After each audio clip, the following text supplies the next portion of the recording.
2017 കാലഘട്ടങ്ങളിൽ Roman റെയിൻസിന്റെ career നശിക്കാനും അദ്ദേഹത്തിന് ഏറ്റവും കൂടുതൽ ഹെയ്റ്റ് കിട്ടാനും കാരണക്കാരായ ഒരു കഥയുണ്ട്. അത് മറ്റൊന്നുമല്ല, റെസൽമേനിയ 33 റോമൻ റെയിൻസ് വേഴ്സസ് അണ്ടർടേക്കർ തമ്മിലുണ്ടായിരുന്ന ആ ഒരു മാച്ചിന്റെ കഥയായിരുന്നു. റെസൽമേനിയ 30 തോറ്റതിനു ശേഷം പിന്നീട് അണ്ടർടേക്കറിന് തോൽവി അറിയേണ്ടി വന്നിട്ടില്ലായിരുന്നു വീണ്ടും റെസൽമേനിയയിൽ. എന്നാൽ റെസൽമേനിയ 33 റോമൻ റെയിൻസ് അണ്ടർടേക്കറിനെ തോൽപ്പിച്ചതോടുകൂടിയായിരുന്നു റോമൻ റെയിൻസിന്റെ കഷ്ടപ്പാട് തുടങ്ങിയിട്ടുണ്ടായിരുന്നതും അണ്ടർടേക്കറിന്റെ റിട്ടയർമെന്റ് ഒഫീഷ്യലായി മാറിയിട്ടുണ്ടായിരുന്നതും.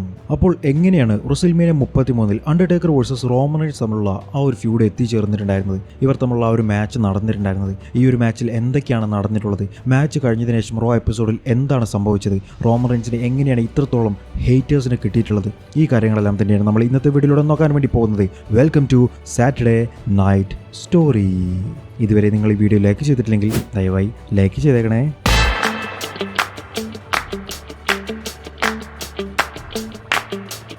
റെസൽമേനിയ 33 കുറച്ച് ആഴ്ചകൾക്ക് മുൻപേ നടക്കുന്ന ഒരു റോ എപ്പിസോഡ്. ഈ സമയത്ത് റോമൻ റെയിൻസും ബ്രോൺ സ്ട്രോമാനും തമ്മിലുള്ള ഒരു ഫ്യൂഡാണ് WWE കണ്ടുകൊണ്ടിരിക്കുന്നത്. ഈ എപ്പിസോഡിൽ ആദ്യം തന്നെ റോമൻ റെയിൻസിന്റെ ബാക്ക് സ്റ്റേജിൽ കാണിക്കുകയുണ്ടായി. അവതാരിക വന്നുകൊണ്ട് ബ്രോൺ സ്ട്രോമാൻ നിങ്ങളെ വെല്ലുവിളിച്ചിട്ടുണ്ട്, റിങ്ങിലേക്ക് വരാൻ വേണ്ടി പറഞ്ഞിട്ടുണ്ട്, അപ്പോൾ നിങ്ങൾ ഇന്ന് എന്തൊക്കെയാണ് ചെയ്യാൻ വേണ്ടി പോകുന്നതെന്ന് ചോദിച്ചപ്പോൾ ഞാൻ ഒന്നും ചെയ്യുന്നില്ല, ഞാൻ റിങ്ങിലേക്ക് നേരിട്ട് പോകുന്നത് മാത്രമേ ഉള്ളൂ, ബാക്കിയെല്ലാം തന്നെ നിങ്ങൾ നേരിട്ട് കണ്ടോ എന്നുള്ള രീതിയിലായിരുന്നു റോമൻ അവിടെ സംസാരിച്ചത്. പിന്നീട് റിങ് കാണിക്കുകയുണ്ടായി. ബ്രോൺ സ്ട്രോമാൻ റിങ്ങിലുണ്ട്. ബ്രോൺ സ്ട്രോമാൻ റിങ്ങിൽ നിന്നുകൊണ്ട് റോമൻ റെയിൻസിനെ വെല്ലുവിളിക്കുകയുണ്ടായി. റോമൻ റെയിൻസിനെ കോൾ ഔട്ട് ചെയ്ത് റിങ്ങിലേക്ക് വരാൻ വേണ്ടി പറയുകയുണ്ടായി. റോമന്റെ മ്യൂസിക് അവിടെ കേട്ടു. പഴയ ഷീൽഡിലെ മ്യൂസിക് ആയിരുന്നു. പക്ഷേ ആ ഒരു മ്യൂസിക്കിന്റെ പകുതി വെച്ച് ആ മ്യൂസിക് ഓഫ് ആവുകയും അതിന് പകരം അണ്ടർടേക്കറിന്റെ ഡോങ് എന്ന് പറഞ്ഞിട്ടുണ്ടായിരുന്ന ആ ഒരു മ്യൂസിക് ആയിരുന്നു അവിടെ കേട്ടിട്ടുണ്ടായിരുന്നത്. റെസൽമേനിയ 33 അണ്ടർടേക്കർ തിരിച്ചു വരുമെന്നുള്ളത് ആരും തന്നെ പ്രതീക്ഷിച്ചിട്ടില്ലായിരുന്നു. അതുകൊണ്ട് തന്നെ എല്ലാ കാണികൾക്കും അതൊരു സർപ്രൈസ് തന്നെയായിരുന്നു. അങ്ങനെ അണ്ടർടേക്കർ റിങ്ങിലേക്ക് വന്ന അപ്പോൾ തന്നെ ബ്രോൺ സ്ട്രോമാൻ അണ്ടർടേക്കറിനെ നോക്കി. പക്ഷെ അവർ തമ്മിൽ ഒരു സംസാരവും നടന്നില്ല. സ്ട്രോമാൻ റിങ്ങിൽ നിന്നും ഇറങ്ങി പോകുന്നതായിരുന്നു കണ്ടിട്ടുണ്ടായിരുന്നത്. എന്നിട്ട് അണ്ടർടേക്കർ റിങ്ങിലൊന്നും നിന്ന് കാണികളെ എല്ലാവരെയും തന്നെ ഒന്ന് നോക്കി റിങ്ങിൽ നിന്നും ഇറങ്ങാൻ പോകുന്ന സമയത്ത് അതാ വരുന്നു റോമൻ റെയിൻസിന്റെ എൻട്രൻസ് മ്യൂസിക്. ഈ സമയത്തെല്ലാം തന്നെ ഫാൻസിന്റെ അടുത്തു നിന്നും മുഴുവനായിട്ടും അണ്ടർടേക്കർ അണ്ടർടേക്കർ എന്ന് പറഞ്ഞിട്ടുണ്ടായിരുന്ന ചാൻഡുകളായിരുന്നു അവിടെ നമ്മൾ കേട്ടിട്ടുണ്ടായിരുന്നത്. റോമൻ വന്ന് പറഞ്ഞിട്ടുണ്ടായിരുന്നത്, ബ്രോൺ സ്ട്രോമാൻ നിന്നെയല്ല കോൾ ഔട്ട് ചെയ്തിട്ടുള്ളത് dead man, brown straw man call out ചെയ്തത് എന്നെയാണ്. എല്ലാ റെസ്പെക്റ്റോടും കൂടി ഞാൻ പറയുകയാണ്, ഇത് എൻ്റെ യാർഡാണ്, ഇപ്പോൾ നിങ്ങളുടെയല്ല. ഇത് പറഞ്ഞ അപ്പോൾ തന്നെ അണ്ടർടേക്കർ നോക്കിയിട്ടുണ്ടായിരുന്നത് റെസൽമേനിയ ലോഗോയിലേക്കായിരുന്നു. അത് നോക്കി ഒന്നും തന്നെ മിണ്ടാതെ റോമൻ റെയിൻസിനെ എടുത്ത് അതാ കിടക്കുന്നു ഒരു ചോക്ക് സ്ലാം. എന്നിട്ട് പുറത്തേക്ക് ഇറങ്ങിയ അണ്ടർടേക്കർ വീണ്ടും റോമൻ റെയിൻസിനെയും റെസൽമേനിയ ലോഗോയെയും കാണിച്ചു. എന്നിട്ടൊരു സിഗ്നൽ കൊടുത്തു, ഒരു വലിയ സിഗ്നൽ. അങ്ങനെ റെസൽമേനിയ 33 റോമൻ റെയിൻസ് വേഴ്സസ് അണ്ടർടേക്കർ തമ്മിലുള്ള മാച്ച് WWE തന്നെ കൺഫേം ചെയ്യുകയുണ്ടായി. തൊട്ടടുത്ത ആഴ്ച നടന്നിട്ടുണ്ടായിരുന്ന റോ എപ്പിസോഡിൽ ആദ്യം തന്നെ വന്നിട്ടുണ്ടായിരുന്നത് റോമൻ റെയിൻസ് ആയിരുന്നു. കഴിഞ്ഞ ആഴ്ചയിൽ ഇങ്ങനെയുള്ള കാര്യങ്ങളെല്ലാം തന്നെ നടന്നു. ഇതിനെക്കുറിച്ച് പറയാൻ വേണ്ടിയിട്ടല്ല ഞാൻ വന്നിട്ടുള്ളത്, ഞാൻ അണ്ടർടേക്കറിനെ വിളിക്കാനാണ് വന്നിട്ടുള്ളത്. So dead man please come to the stage എന്നുള്ള രീതിയിൽ അണ്ടർടേക്കറിനെ റോമൻ വിളിച്ചു. പക്ഷെ അവിടേക്ക് വന്നിട്ടുണ്ടായിരുന്നത് ടേക്കർ അല്ലായിരുന്നു. അണ്ടർടേക്കറിന്റെ ഏറ്റവും വലിയ റെസൽമേനിയ ശത്രുക്കളിൽ ഒരാളായിട്ടുള്ള ഷോൺ മൈക്കിൾസ് ആയിരുന്നു വന്നത്. ഷോൺ മൈക്കിൾസിനോട് റോമൻ പറഞ്ഞിട്ടുണ്ടായിരുന്നത്, ഞാൻ നിന്നെയല്ല വിളിച്ചത്, ഞാൻ വിളിച്ചത് അണ്ടർടേക്കറിനെയാണ്, അവനെയാണ് എനിക്ക് വേണ്ടത് എന്നായിരുന്നു. അപ്പോൾ ഷോൺ മൈക്കിൾസ് റോമനെ ഒന്ന് ഉപദേശിച്ചു വിട്ടു, നീ ഈ കാണുന്നത് പോലെ ആയിരിക്കില്ല, റെസൽമേനിയയിൽ വന്നു കഴിഞ്ഞാൽ നിന്നെ പച്ചക്ക് തിന്നുന്ന വ്യക്തിയായിട്ട് അണ്ടർടേക്കർ മാറും, അതുകൊണ്ട് നീ പേടിച്ച് തന്നെ അവിടേക്ക് പോയിക്കോ എന്നുള്ളതായിരുന്നു പറഞ്ഞത്. പക്ഷെ റോമൻ വളരെ ധൈര്യത്തോടു കൂടി, എല്ലാവരും എന്നോട് ചോദിക്കുന്നത് അണ്ടർടേക്കറിനെതിരെ നീ റെസൽമേനിയയിൽ മത്സരിക്കുമ്പോൾ നിനക്ക് എങ്ങനെയായിരിക്കും ഫീൽ ചെയ്യുക, നീ പേടിക്കില്ല എന്നുള്ളതെല്ലാം തന്നെയായിരുന്നു. പക്ഷേ ഞാൻ തിരിച്ചു ചോദിക്കട്ടെ, അണ്ടർടേക്കർ റോമൻ റെയിൻസിനെതിരെയാണ് മത്സരിക്കാൻ വേണ്ടി പോകുന്നത്, അതാണ് ഏറ്റവും വലിയ ഡേഞ്ചർ എന്നുള്ളത് റോമൻ പറഞ്ഞു. ഷോൺ മൈക്കിൾസ് വന്ന് പറഞ്ഞിട്ടുണ്ടായിരുന്നത്, ഞാൻ ഇവിടെ വന്നത് നിന്നോട് തല്ലുപിടിക്കാനോ നിന്നോട് എതിർത്ത് നിൽക്കാനോ അല്ല, ഞാൻ നിന്റെ സൈഡിലാണ്. നിന്നെപ്പോലെ തന്നെയായിരുന്നു ഞാൻ വർഷങ്ങൾക്ക് മുമ്പ്, അണ്ടർടേക്കറിനെതിരെ ഞാൻ മത്സരിച്ചതാണ്, പക്ഷെ അന്ന് എനിക്ക് നഷ്ടപ്പെട്ടിട്ടുണ്ടായിരുന്നത് എൻ്റെ കരിയർ തന്നെയായിരുന്നു. അപ്പോൾ റോമൻ വീണ്ടും ഷോൺ മൈക്കിൾസിനോടായിട്ട് പറഞ്ഞു, ഞാൻ റെസ്പെക്റ്റോട് കൂടി പറയുന്നു, അണ്ടർടേക്കർ നിങ്ങളുടെ കരിയർ അവസാനിപ്പിച്ചു, ഇനി അണ്ടർടേക്കറിൻ്റെ കരിയർ അവസാനിപ്പിക്കാനുള്ള ഊഴം എൻ്റെ കയ്യിലാണ്, അത് ഞാൻ റെസൽമേനിയ 33 ചെയ്തിരിക്കുമെന്നായിരുന്നു റോമൻ പറഞ്ഞത്. അങ്ങനെ റിങ്ങിൽ നിന്നും ഇറങ്ങിപ്പോകുന്ന റോമനെ നമ്മൾ കണ്ടു. റോമൻ ഇറങ്ങിപ്പോയി എൻട്രൻസ് റാമ്പിലെത്തി ഷോൺ മൈക്കിൾസിനെ ഒന്ന് തിരിഞ്ഞു നോക്കിയതായിരുന്നു. അതാ കിടക്കുന്നു ഒരൊറ്റ തള്ള് ബൈ ബ്രോൺ സ്ട്രോമാൻ. അങ്ങനെ ബ്രോൺ സ്ട്രോമാൻ റോമനെ അറ്റാക്ക് ചെയ്തു. റോമൻ തെറിച്ച് ഒരു മൂലയിലേക്ക് പോയി വീഴുകയുണ്ടായി. അങ്ങനെ തൊട്ടടുത്ത ആഴ്ച നടന്നിട്ടുണ്ടായിരുന്ന റോ എപ്പിസോഡിൽ ബ്രോൺ സ്ട്രോമാൻ വേഴ്സസ് റോമൻ തമ്മിലുണ്ടായിരുന്ന ഒരു മാച്ച് നടക്കുകയുണ്ടായി. ആ ഒരു മാച്ചിൻ്റെ ഇടയ്ക്ക് സ്റ്റീൽ സ്റ്റെപ്പുകൾ ഉപയോഗിച്ച് റോമനെ അറ്റാക്ക് ചെയ്യാൻ വേണ്ടി ബ്രോൺ സ്ട്രോമാൻ വന്നപ്പോൾ ഒരു സൂപ്പർമാൻ പഞ്ച് കൊടുത്തുകൊണ്ട് സ്റ്റീൽ സ്റ്റെപ്പ് തെറിപ്പിച്ച് വിട്ടിട്ടുണ്ടായിരുന്നു റോമൻ. അത് കഴിഞ്ഞ് വീണ്ടും സൂപ്പർമാൻ പഞ്ച് കൊടുത്തു. അതും കഴിഞ്ഞ് അടുത്തൊരു സൂപ്പർമാൻ പഞ്ച് കൊടുക്കാൻ വേണ്ടി പോയപ്പോൾ ബ്രോൺ സ്ട്രോമാൻ റോമനെ കൈ കയറി പിടിച്ചു. പക്ഷെ അതിൽ നിന്നും റോമൻ വീണില്ല. റോമൻ വീണ്ടും വന്ന് അതാ കിടക്കുന്നു സൂപ്പർമാൻ പഞ്ച്, എന്നിട്ട് സ്പിയർ ചെയ്യാൻ വേണ്ടിയിട്ട് ഒരു കോർണറിൽ കാത്തിരിക്കുന്നു. പക്ഷേ അപ്പോൾ അവിടെ അതാ മരണമണി. ബ്രോൺ സ്ട്രോമൻ ഒരു കോർണറിലും റോമൻ റെയിൻസ് മറ്റൊരു കോർണറിലുമായിരുന്നു. ഇവരുടെ രണ്ടുപേരുടെയും ഇടയ്ക്ക് വന്ന് അണ്ടർടേക്കർ കയറുകയുണ്ടായി. എന്നിട്ട് ബ്രോൺ സ്ട്രോമനിട്ട് ഒരു 1.5 chokeslam. Braun Strowman ring സൈഡിലേക്ക് വീണപ്പോൾ അണ്ടർടേക്കർ തിരിഞ്ഞു. അതാ കിടക്കുന്നു സ്പിയർ ബൈ റോമൻ റെയിൻസ്. പക്ഷെ അവിടെയും തീർന്നില്ല. റോമൻ ആ ഒരു മാച്ച് കഴിഞ്ഞ് എൻട്രൻസ് റാമ്പിൽ എത്തി നിൽക്കുന്ന സമയത്ത് അവിടെ നിന്ന് തിരിഞ്ഞു നോക്കിയപ്പോൾ അണ്ടർടേക്കർ അതാ എഴുന്നേറ്റ് നിൽക്കുന്നു. തൊട്ടടുത്ത ആഴ്ച നടന്നിട്ടുണ്ടായിരുന്ന റോ എപ്പിസോഡിൽ ബാക്ക് സ്റ്റേജിൽ വെച്ച് അവതാരിക റോമനോട് ചോദിക്കുകയുണ്ടായി, എന്താണ് നിങ്ങൾക്ക് റെസ്ൽമേനിയ മാച്ചിനെ കുറിച്ച് നിങ്ങളുടെയും അണ്ടർടേക്കറിൻ്റെയും ഫ്യൂഡിനെ കുറിച്ച് പറയാനുള്ളതെന്ന്. റോമൻ പറഞ്ഞിട്ടുണ്ടായിരുന്നത്, എനിക്ക് ഡെഡ് മാനിലൊന്നും വിശ്വാസമില്ല, പക്ഷെ അദ്ദേഹം നല്ലൊരു ഫൈറ്ററാണ്. അപ്പോൾ അദ്ദേഹത്തെ ഫൈറ്റ് ചെയ്ത് തോൽപ്പിക്കുക എന്നുള്ളതാണ് എൻ്റെ ഏറ്റവും വലിയ ഉദ്ദേശം. അതിനുവേണ്ടി ഞാൻ ഏതറ്റം വരെയും പോകുമെന്നുള്ള രീതിയിലായിരുന്നു റോമൻ റെയിൻസ് അവിടെ പറഞ്ഞത്.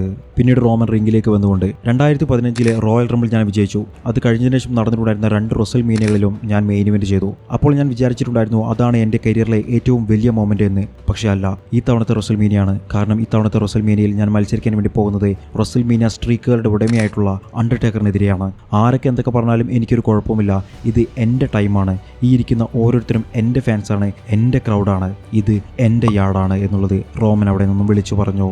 അപ്പോൾ തന്നെ സ്ക്രീനിൽ അണ്ടർടേക്കറിൻ്റെ ഒരു വീഡിയോ പ്ലേ ചെയ്യുകയുണ്ടായി. ടേക്കർ പറഞ്ഞിട്ടുണ്ടായിരുന്നത്, റോമൻ, അത് നിൻ്റെ യാർഡല്ല, അത് എൻ്റെ യാർഡാണ്, അതായത് എൻ്റെ സ്ഥലമാണ്.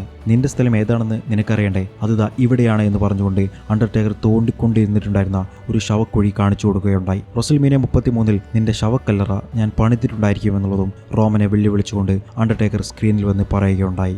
അവിടെ നിന്നും ആ ഒരു സ്ക്രീൻ കട്ട് ചെയ്ത് ലൈറ്റ് ഓഫ് ആവുകയുണ്ടായി. വീണ്ടും അണ്ടർടേക്കറിന്റെ മ്യൂസിക് കേട്ടു. ടേക്കർ അതാ റിംഗിൽ നിൽക്കുന്നു റോമൻ റെയിൻസിനോട് ഫേസ് ടു ഫേസ് ആയിട്ട്.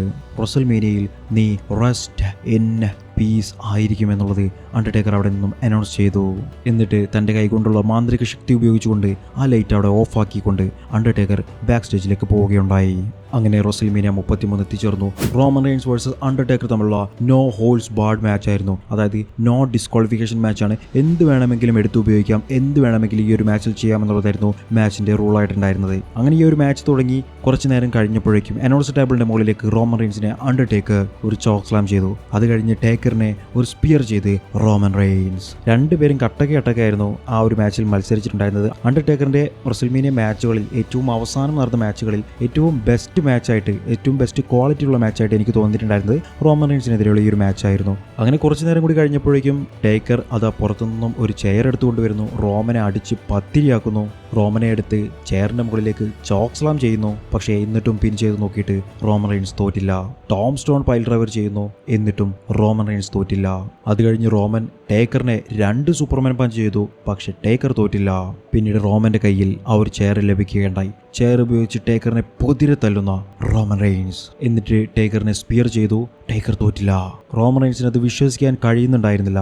ഇതിനു മുൻപേ താൻ തോൽപ്പിക്കേണ്ടതാണല്ലോ, എന്താണ് തോൽക്കാത്തത് എന്നുള്ളത് തനിക്ക് മനസ്സിലാകുന്നുണ്ടായിരുന്നില്ല. വീണ്ടും വെയിറ്റ് ചെയ്ത് 1.5 സ്പിയർ. അതിലും അണ്ടർടേക്കർ തോറ്റില്ല. ഫാൻസ് മുഴുവൻ അണ്ടർടേക്കറിന് വേണ്ടിയിട്ട് അവിടെ ചിയർ ചെയ്യുന്ന ഒരു കാര്യം തന്നെയായിരുന്നു നമ്മൾ കേട്ടിട്ടുണ്ടായിരുന്നത്. പിന്നീട് ഒരു സൂപ്പർമാൻ പഞ്ച് ചെയ്ത് അടുത്ത സൂപ്പർമാൻ പഞ്ചിന് വേണ്ടി റോമൻ വെയിറ്റ് ചെയ്യുന്നു. അതിൽ നിന്നും അണ്ടർടേക്കർ പെട്ടെന്ന് എഴുന്നേൽക്കുന്ന ആ ഒരു മൂവ് ചെയ്യാൻ വേണ്ടി നോക്കുന്നു. പക്ഷെ ടേക്കറിനെ കൊണ്ട് കഴിയുന്നില്ല. ടേക്കറിന്റെ പ്രായം അദ്ദേഹത്തെ പിടിച്ചു നിർത്തിയിട്ടുണ്ടായിരുന്നു. അങ്ങനെ ടേക്കർ റിങ്ങിൽ തന്നെ വീണു പോകുന്നു. റോമൻ ഏറ്റവും അവസാനമായിട്ട് ഓടിച്ചെന്ന് റോപ്പിന്റെ മുകളിലൂടെ 1.5 സ്പിയർ. അതോടുകൂടി അണ്ടർടേക്കർ ആ ഒരു മാച്ചിൽ തോറ്റിരിക്കുന്നു. റോമൻ റെയിൻസ് ആ ഒരു മാച്ചിൽ വിജയിച്ച് റെസ്ൽമേനിയ 33 അണ്ടർടേക്കറിനെ തോൽപ്പിച്ച 2 വ്യക്തികളിൽ ഒരാളായി മാറിപ്പോകുന്നു. മാച്ച് കഴിഞ്ഞ് റോമൻ റെയിൻസ് ഉടനെ തന്നെ ബാക്ക് സ്റ്റേജിലേക്ക് പോകുന്നു. അപ്പോൾ അണ്ടർടേക്കർ തൻ്റെ കോട്ടും തൊപ്പിയും എല്ലാം തന്നെ എടുത്തിട്ട് ഫാൻസിനെ എല്ലാവരെയും നോക്കി. എന്നിട്ട് തൻ്റെ കോട്ടും തൊപ്പിയും എല്ലാം തന്നെ റിങ്ങിൻ്റെ നടുക്ക് വെച്ച് ബാക്ക് സ്റ്റേജിലേക്ക് നടക്കുകയാണ്. എൻട്രൻസ് റാമ്പിൽ എത്തിയപ്പോൾ തൻ്റെ ഐക്കോണിക് തിരിഞ്ഞു നോട്ടം അണ്ടർടേക്കർ നടത്തുകയുണ്ടായി. അതോടുകൂടി അണ്ടർടേക്കറിൻ്റെ റെസ്ലിംഗ് കരിയർ അവിടെ അവസാനിച്ചിരിക്കുകയാണ്. പക്ഷേ ഇവിടെ ഒന്നും തന്നെ അല്ലായിരുന്നു പ്രശ്നം. ഈ ഒരു മാച്ചിൽ ഉടനീളം റോമൻ റെയിൻസ് ചെയർ ഉപയോഗിച്ച് ടേക്കറിനെ അടിച്ചതുകൊണ്ടും അങ്ങനെ ഭയങ്കരമായിട്ട് ടേക്കറിനെ ക്രൂരമായിട്ട് പെരുമാറിയത് കൊണ്ടായിരിക്കണം ഫാൻസിന് മുഴുവൻ റോമനോട് ഭയങ്കര ദേഷ്യമുണ്ടായിരുന്നു. പിന്നെ ഇത് അണ്ടർടേക്കറിന്റെ ഏരിയ അല്ല, ഇത് എൻ്റെ ഏരിയ ആണ്, എൻ്റെ യാർഡാണ് എന്നെല്ലാം തന്നെ പറഞ്ഞ് ടേക്കറിന്റെ ഫാൻസിനെ നന്നായിട്ട് ചൊടിപ്പിച്ചിട്ടുണ്ടായിരുന്നു റോമൻ റെയിൻസ്. അതുകൊണ്ട് തന്നെ തൊട്ടടുത്ത റോ എപ്പിസോഡിൽ റോമൻ വന്നപ്പോൾ മുഴുവൻ ചാൻഡുകളും അണ്ടർടേക്കറിൻ്റെതായിരുന്നു. റോമന് ഒരു വാക്ക് പോലും സംസാരിക്കാൻ വേണ്ടി അവിടെ കഴിഞ്ഞിട്ടില്ലായിരുന്നു. അത്രത്തോളം ഫാൻസിന്റെ സപ്പോർട്ട് അണ്ടർടേക്കറിന് ഉണ്ട് എന്നുള്ളത് നമ്മൾ മനസ്സിലാക്കേണ്ടിയിരിക്കുന്നു. റോമൻ എന്തെങ്കിലും പറയാൻ വേണ്ടി വരുമ്പോഴേക്കും ബൂ ചെയ്യുന്ന ഫാൻസിനെയായിരുന്നു നമ്മൾ കണ്ടിട്ടുണ്ടായിരുന്നത്. ഏകദേശം 8-9 മിനിറ്റോളം നേരം റോമൻ റിങ്ങിൽ നിൽക്കുകയുണ്ടായി. എന്നിട്ട് ഏറ്റവും അവസാനം മൈക്കെടുത്തുകൊണ്ട് this is my yard now എന്ന് പറഞ്ഞുകൊണ്ട് അവിടെ നിന്ന് പോവുകയുണ്ടായി. ഇതിപ്പോൾ എൻ്റെ യാർഡാണ് എന്ന് പറഞ്ഞിട്ടായിരുന്നു റോമൻ പോയിട്ടുണ്ടായിരുന്നത്. ഫാൻസിന് അല്ലെങ്കിലേ റോമൻ റെയിൻസിന് ഇഷ്ടമല്ല. ആ ഒരു സമയത്ത് റോമൻ ഇങ്ങനെ കൂടി പറഞ്ഞു കഴിഞ്ഞാൽ റോമനോട് എല്ലാവർക്കും ഒരു വെറുപ്പ് മാത്രമേ തോന്നുകയുള്ളൂ. ആ ഒരു വെറുപ്പായിരുന്നു അവിടെ ക്രിയേറ്റ് ആയിട്ടുണ്ടായിരുന്നത്. അതോടുകൂടിയായിരുന്നു റോമൻ റെയിൻസിൻ്റെ കരിയർ വളരെയധികം മോശമായിട്ടുണ്ടായിരുന്നത്. പിന്നീട് അദ്ദേഹം വളരെ കിടിലനായിട്ട് 2020 കാലഘട്ടങ്ങളിൽ ട്രൈബൽ ചീഫ് എന്ന് പറഞ്ഞിട്ടുള്ള ആ ഒരു ക്യാരക്ടർ കൊണ്ടുവന്നതോടുകൂടിയായിരുന്നു അദ്ദേഹത്തിൻ്റെ കരിയർ രക്ഷപ്പെട്ടിട്ടുണ്ടായിരുന്നതും WWEയിലെ ഏറ്റവും മികച്ച താരങ്ങളിൽ ഒരാളായിട്ട് റോമൻ റെയിൻസ് മാറിയിട്ടുണ്ടായിരുന്നതും. അപ്പോൾ ഈ ഒരു മാച്ചിനെ കുറിച്ചിട്ടുള്ള നിങ്ങളുടെ ഓർമ്മകൾ എന്തെങ്കിലും ഉണ്ടെങ്കിൽ വീഡിയോയുടെ താഴെ കമൻറ്റ് ചെയ്യാൻ മറക്കരുതേ. അടുത്ത ആഴ്ച മറ്റേതെങ്കിലും താരത്തിൻ്റെ മറ്റേതെങ്കിലും കിടിലൻ കഥയുമായിട്ട് ഞാൻ വരാം. അതുവരേക്കും ബൈ ഗൈസ്.